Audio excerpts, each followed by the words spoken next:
my Be Brown Brave listeners and viewers. Welcome back to my podcast, Be Brown Brave. I'm Michelle Starr, a speaker, author, and coach who have worked in corporate for over 25 years in leadership positions with Procter & Gamble and General Electric Supply Chain Management. I have a young adult son and a husband of 25 years, and I'm heavily involved in my community. I started my mission for Be Brown Brave back in 2020 during COVID, where I advocate for workplace equity. I performed 2 TEDx talks, and I authored a published book titled Be Brown Brave, A Guide to Supporting Women of All Colors in the Workplace. My Be Brown Brave mission started when I questioned my value in the workplace. I knew that I had value, and I knew the business leaders that I worked with had a mission of meeting their bottom line. I knew we both mattered, but something was not meshing. So I noticed that women of color were not represented nor supported in many of those workspaces that I was in. And I knew that those senior leaders needed to be a little more brave and aware of those statistics that we were not represented. And I needed them to understand that they needed to admit to those statistics of lack of inclusion, as well as understand that their spaces mimic those statistics. And then be willing to accept guidance on capitalizing on our hidden value. So my Be Brown Brave mission, it means when senior leaders commit to interweaving inclusion throughout their entire organizations and have all of their employees manage their bias and be willing to step out of their comfort zones, they can scale empathy and build more revenue. So today I want to have you guys meet a dear friend of mine. I know your time is valuable and limited, so I'll try to cover as much as possible with my varying guests who have different identities. So Sherry, first let me introduce you to Sherry Whitlock. Sherry, how are you today? I'm great. Yourself? I'm fine, thank Good. you. So Sherry and I go back a long way. It's been probably a little over 8 years. We met in a parent group where our sons belong to the same institution. And we are now still a part of that group. So Sherry, some of the things that I typically ask my guests before I get into the conversation on practicing this brave inclusion, can you share with me your race? I'm a Black female. Okay, your Black. gender, Black your female. education level, I have a master's degree in healthcare planning and administration. and your work level. I am CEO. All right. And what industry are you in? Real estate. Real estate. Okay. So, guys, you have heard Sherry Whitlock. She is a real estate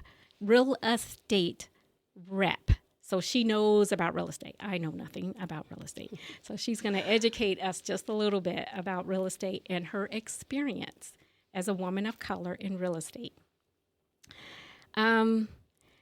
So Sherry, I'm glad you can join today. And I've shared with my guests about my Be Brown Brave mission. And one of the things that I want them to understand is your experiences in the workplace in America. Basically, your challenges and your experiences, your successes, your challenges and your successes. So According to many research institutions, one in particular called McKinsey and Company, they report that 17% of women of color enter into the workforce, and as they progress through the pipeline, they drop off significantly by at least 75% to once they arrive at that C-suite level. Their numbers have dropped off so significantly that they're now at 4%. Whereas the other demographic groups, such as your man of color, he comes in also at 17%. But as he progressed through the pipeline, going from management to senior management to the C-suite, his numbers don't drop off that significantly, where he's still in the double digits. I want to say around the 11%. What white women, they enter into the workforce at about 30%, meaning more of them are hired in. And as they progress through the pipeline, getting promoted and advancing, their numbers drop off a little less, where they're in maybe the lower 20%. White men, when they enter into the workforce, they enter in around that, I think, 35%. And as they progress through the pipeline, their numbers don't drop off significantly. Their numbers increase by as much as 60+% of representation at those top levels. So you're saying, look, you're not surprised, right? Oh, we're probably not. not We surprised. all know that, yeah, we all know that, We right? all know it. So can you give me just a little bit about your background? What originally inspired you to want to get into real estate? My father, and it's so strange that my husband and I just had this conversation last night. I grew up in a time when you were told what you're going to do, how you're going to do it, how high to jump. You know what I mean? You never questioned what your parents said. Right. So my father always told me that when you get out of school, you're going to start buying property. Okay. So this is my father planting the seed. Okay. You know, I'm 14, 15 years old, just getting into high school. Right. When you graduate from college, you're going to buy a duplex. You're going to live in one side and rent out the other side and let these folks pay your mortgage. Oh, So nice. at early age, I was receiving that message. Okay, great. Good. Yeah. All right. Good. For you parents out there listening, that was some good advice. I wish I had got that when I was younger. Yeah. Okay, so can you share some challenges being in that real estate industry? Can you think of some challenges when you first got into the industry, or even throughout your career, or even now, of what it's like being a woman and a person of color in that industry? Okay. Well, I can honestly say that I have not experienced any challenges. And so I'm a real estate investor. I'm not an agent. I'm an investor, which means I buy properties. I either hold them or I flip them or resell them. So that's what I do. Okay. I can say I've never had any challenges. And I think that's because there's enough out there for everybody to get a piece of it. So nobody's ever trying to, again, from my experience, nobody's trying to crush me because there's enough out there. And you know, when you're... Can I pause for a second? People, did you hear that? There is enough out there where there aren't any scarcity. That term scarcity is, that's a fear among many about why they don't want to share with other marginalized groups. So go on, Sherry. So there's... Did you witness any other challenges from other women of color in that? In this field?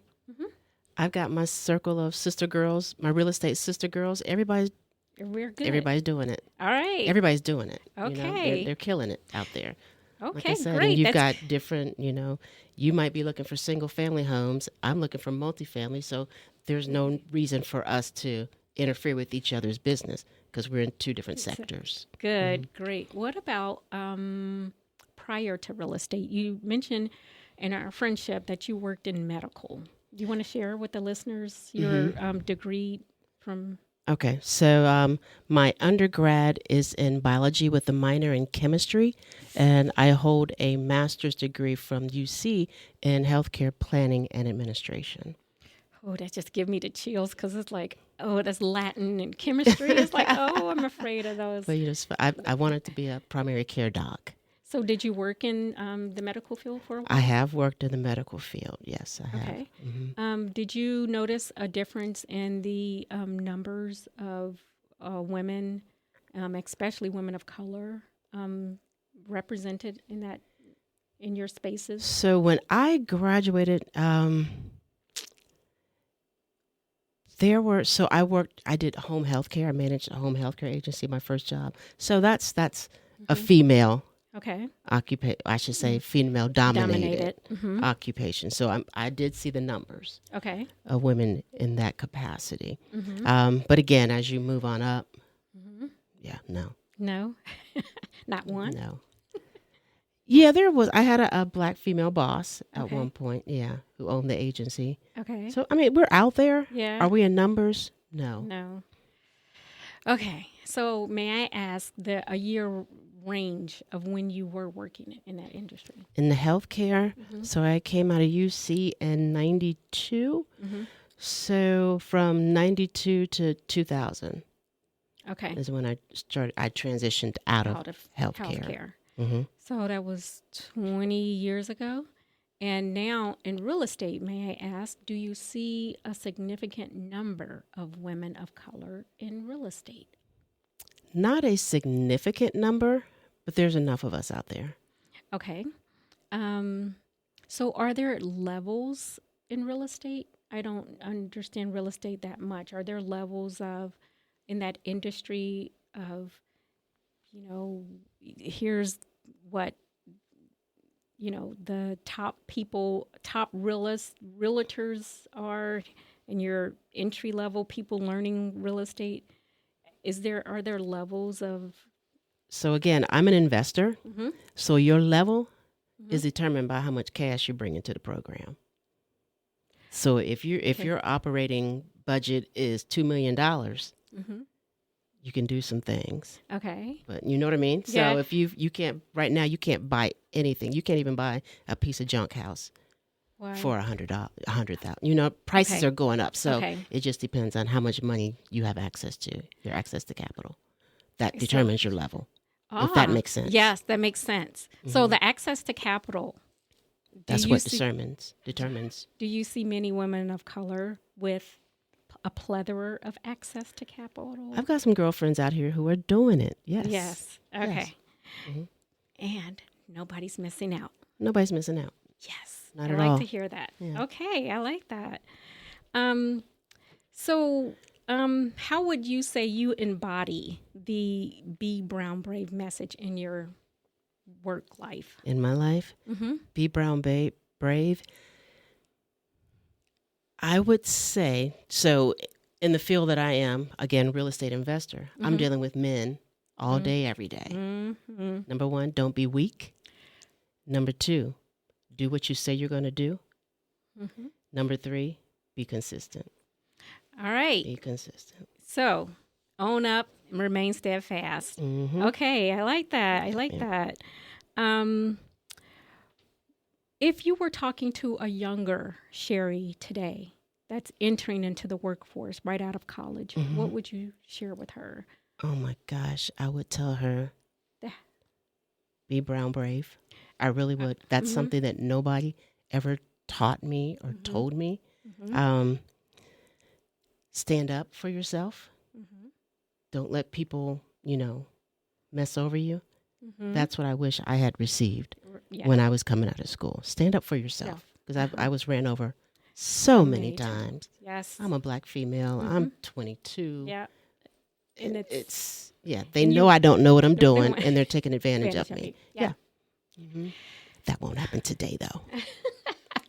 So that's what, and they missed out on your creativity, and they missed out on your talent and your skills because they didn't support you, and they kept you quiet, and they took advantage of your. And I didn't make sure you have a mentor. I Yes. did not have a mentor. Yes. That wasn't a thing back in the day, at least not in our circles. Right, The it whole wasn't. mentor and get an Sponsor. internship and all that stuff.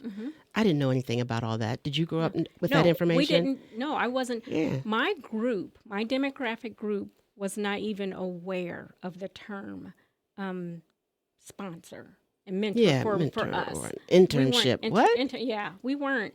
So today's generation, they're so much more privileged, and I wish they would understand this privilege by leaning into the help that we want to give them, and not be so hesitant on receiving because we just didn't have what they have. Yeah. So yes, I understand that mentorship was not. Speaking of mentorship, It's priceless. are you mentoring, or when I speak of the term sponsor, I'm saying, are you mentioning other women's names when they're not in the room to say, hey, I know someone, which you already told me you did. You're supporting the people who are looking for single family homes. Do you make sure that you mentor those that are that are coming in behind you, or younger or less experienced?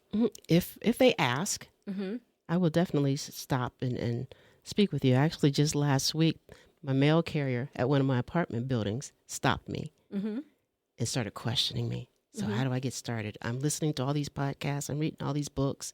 Okay. What do I need to do, Miss Sherry? Okay. And we stood there and we talked for a while. Gave her my card, so we'll see if she calls me. Yay. She says she's ready. All right. So it's at some point, I told her, some point you got to stop listening to all the radio shows and stop reading the books. Sometimes you just got to jump. Yeah.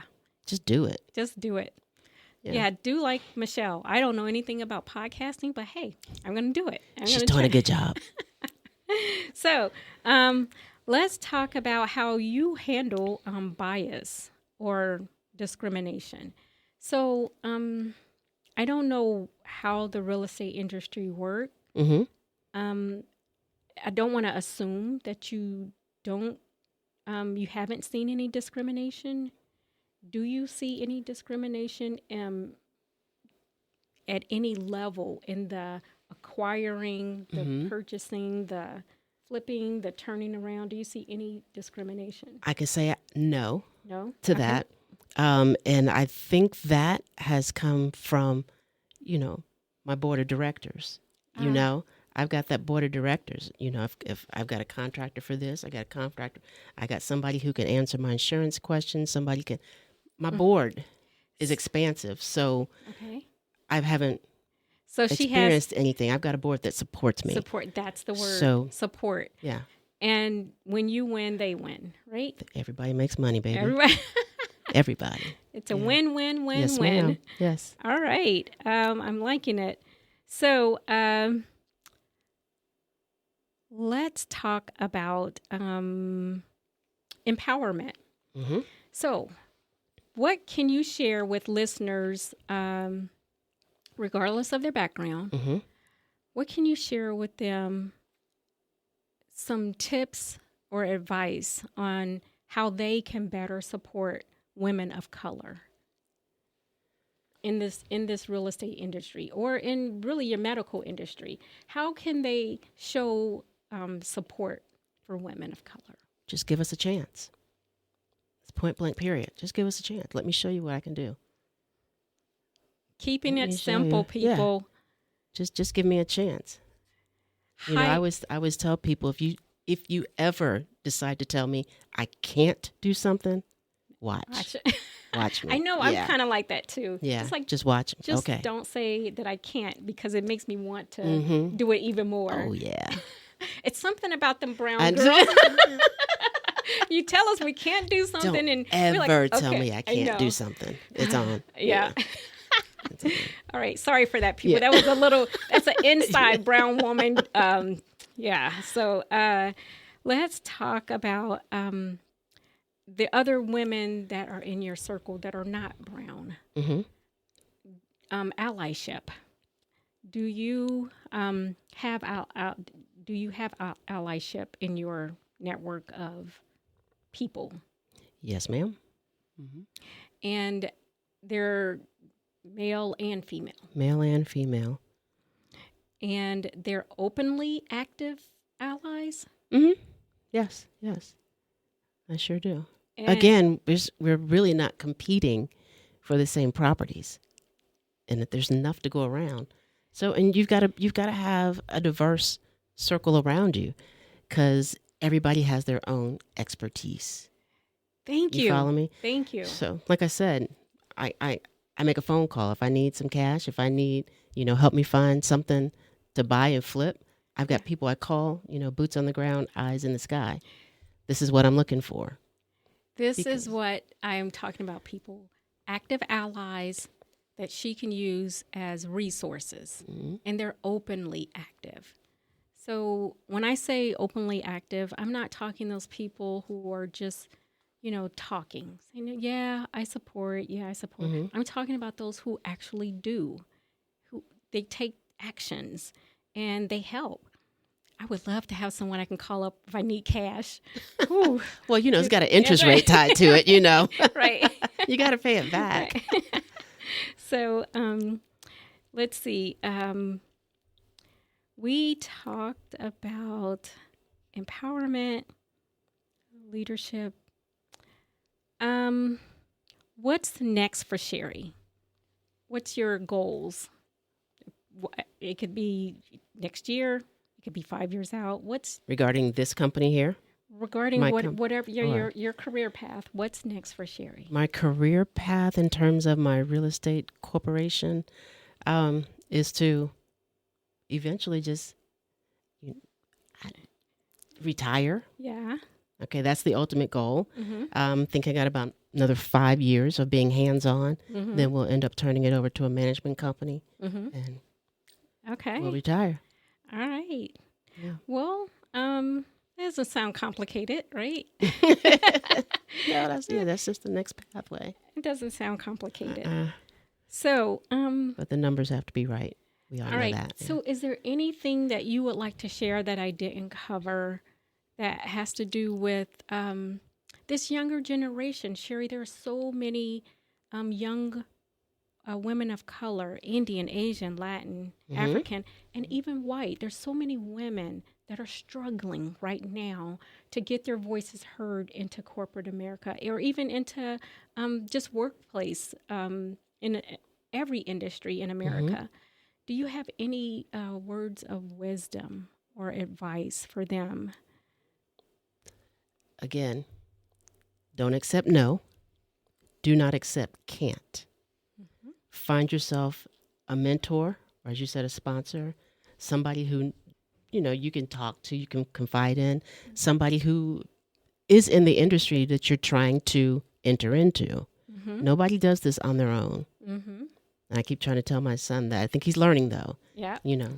I have resources. You have resources. Use them.